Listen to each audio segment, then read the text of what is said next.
What led me to plastics was the opportunity that I saw within it. Not just job opportunity, but the variety of directions that I can go within this field. The job market in the plastics industry is exceptionally strong right now.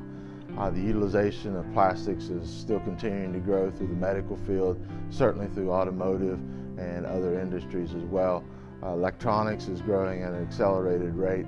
Those are all strong fields, and the demand for plastics is there. So I had my first internship after my sophomore year, and you learn so much out in the real world that you just can't learn in the classroom. And what you learn in the classroom, you're able to apply out in the real world. And it helps the internships pay really well too. I think it's extremely important to get a degree in plastics manufacturing. Working in that field, it lays the foundation and the groundwork to build a career, to expand yourself,